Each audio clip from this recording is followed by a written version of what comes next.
Comment ça va? Ça va très bien. Ouais. Est-ce que tu pourrais te présenter? Je m'appelle Kauta. Ouais. J'écris des livres. D'accord.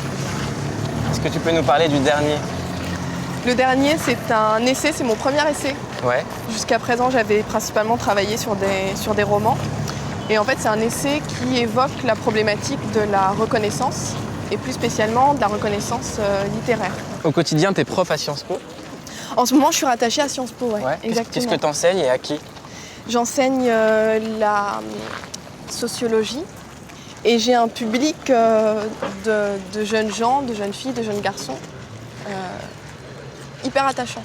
On dit souvent que les gens qui sont à Sciences Po, c'est les futures élites. Ouais. Qu'est-ce que tu sens comme volonté ou comme flamme dans ce qui les habite? Je pense qu'ils sont dans des cadres réels de compréhension de ce qui est en train de se passer autour d'eux.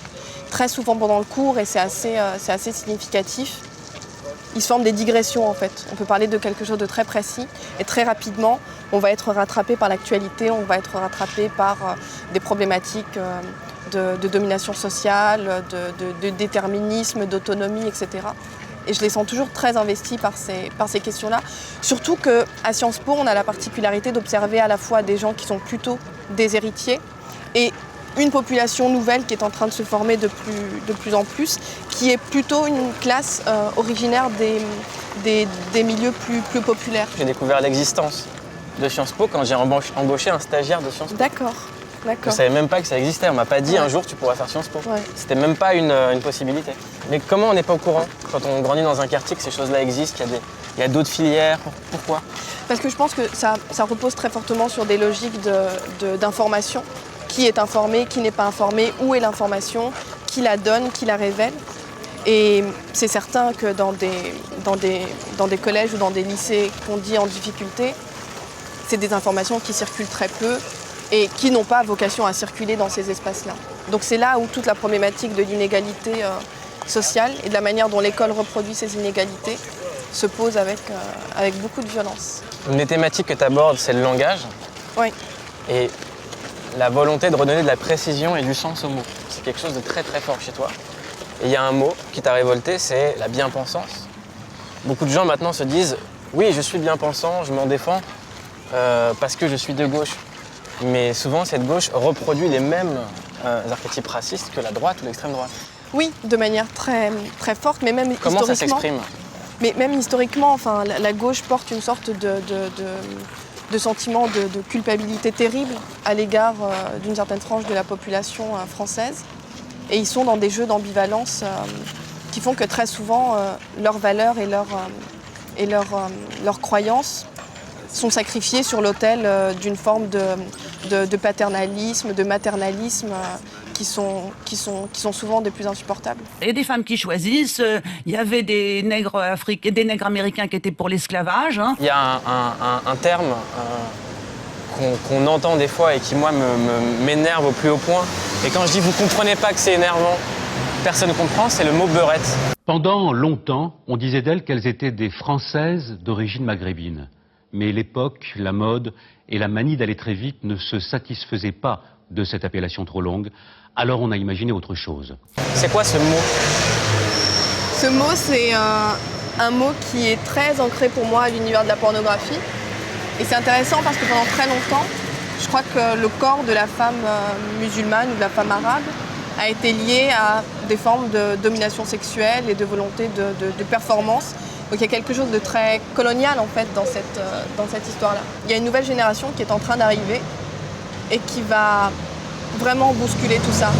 À la fois de jeunes femmes, de jeunes garçons qui ont été socialisés autrement, qui ont été politisés autrement, qui n'ont pas le rapport à la télévision que nous, par exemple, on a pu avoir, qui donc dans leur esprit sont peut-être un peu plus libres, ou en tout cas qui ont la possibilité d'aller puiser l'information au sein de sources contradictoires et qui par ailleurs ont fait suffisamment d'études pour pouvoir être très critiques et utiliser tout leur potentiel d'éducation et d'instruction pour s'affirmer et pour inventer de nouveaux modèles. Moi, j'ai grandi dans une espèce d'utopie Arnold et Willy. Une famille, c'est l'amour, la tendresse. J'ai peut-être voulu en faire trop. J'ai fait ça parce que j'aimais beaucoup votre mère. Et que je vous aime beaucoup, vous aussi. Les nouvelles générations sont de plus en plus questionnées et sensibles à la question identitaire. Ils sont de plus en plus divisés. Il y a des formes de division, mais disons que la volonté que ça change véritablement, que la vapeur soit inversée, c'est un mouvement qui est très profond. Mais il y a un point commun entre le rap et le livre que tu sors c'est que les rappeurs écrivent. Et on met du temps avant de le reconnaître, l'acte de l'écriture. Mais ça, c'est très, très flagrant. Il suffirait de reprendre un certain nombre d'études qui ont été faites. Et en fait, ce qu'on voit très clairement, c'est que l'écriture est plutôt du côté des territoires privilégiés. Et du côté des territoires populaires, on est plutôt dans des formes de revendication d'une oralité. Du côté des quartiers populaires, on aurait plutôt des slammeurs, on aurait plutôt des jeunes garçons faits pour les battles, faits pour avoir de la tchatch, etc.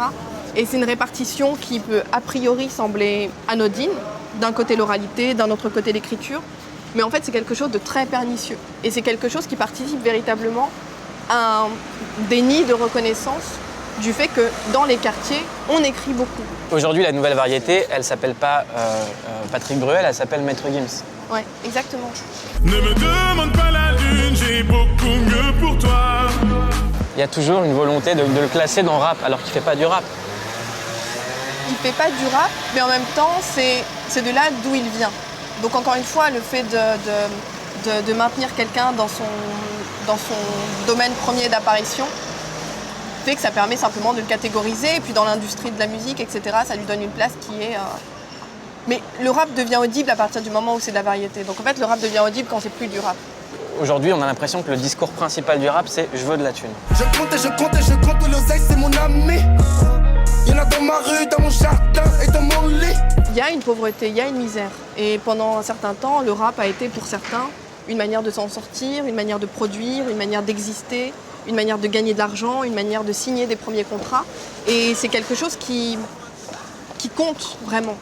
C'est quoi les punchlines qui t'ont le plus marqué? Booba, évidemment. Ouais. J'étais très jeune et quand je l'ai entendu dire si tu veux du taf, pétasse, t'as qu'à être blonde. Tu veux du taf, pétasse, t'as qu'à être blonde. Tu veux mon cash négro, ça va être long. Ça m'a tellement marqué. Pourquoi? Parce que j'étais pas blonde et je me suis beaucoup interrogée sur cette question. En tant que fille, oui, j'ai trouvé ça étrange, mais c'était aussi parce que c'était tout nouveau, c'était flagrant de violence, mais aussi musicalement c'était très fort. Les mecs, arrêtez les castons. Au quartier, ça sent le Tranxen 500. T-Schmidt, fonce carochite, ça sent le SL 500. C'est quoi les autres punchlines qui te viennent en tête? J'ai été très touchée aussi pendant tout un temps par la Secret Connection. Jamais dans la tendance, mais toujours dans la bonne direction. Je me disais, c'est vrai en fait. On peut être très différent, on peut nager à contre-courant. En tout cas, je considérais que pour moi, à ce moment-là, dans ma vie, c'était la bonne direction de faire ce que je faisais. Et donc du coup, voilà, j'ai toujours une pensée émue pour Haroun, Mourad, voilà, tous les gars de la Secret Connection. Qui d'autre? Chien de paille aussi, beaucoup. Mon cœur, mes textes, comme les temps sont durs. Mais qu'est-ce que tu veux que je te dise? Tu sais, les tensions durent. Je trouvais ça beau, ce bagagiste comme ça, qui d'un coup devient rappeur et puis qui écrit et qui écrit d'une manière incroyable. Il y a des assonances. L'avenir est sombre dans les villes du monde. Je sens tant d'hommes tombent dans l'ombre. Grand nombre d'anges déchus. C'est très puissant. Est-ce que t'écoutes PNL? Je vis, sœur, je m'en fous. Je vis, PNL pour moi c'est la preuve qu'on arrive à un stade où le rap bénéficie d'une certaine autonomie. Il y a une vraie innovation au niveau des codes, au niveau de l'univers.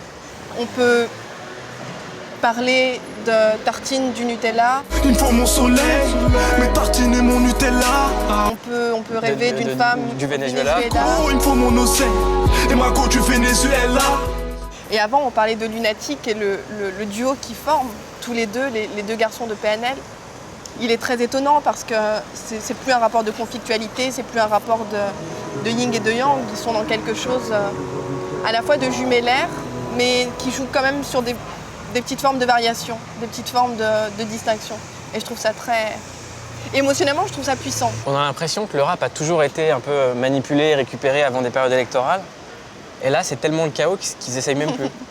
La culture, c'est la lutte contre cette assignation à résidence aussi.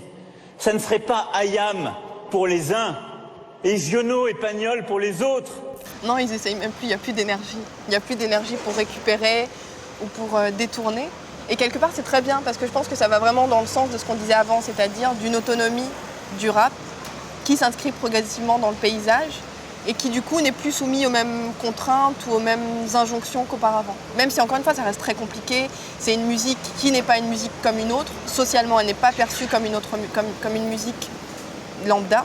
Beaucoup de chanteurs français pourraient pâlir de ne pas avoir autant de talent et de verve et d'inspiration à la Baudelaire, à la Rimbaud, voilà. Quand je lis des articles sur toi, il y a écrit sociologue, écrivain d'origine. Je pense que ça touche pas à ma personne, je pense que c'est beaucoup plus global et je pense que c'est une difficulté de nommer en fait.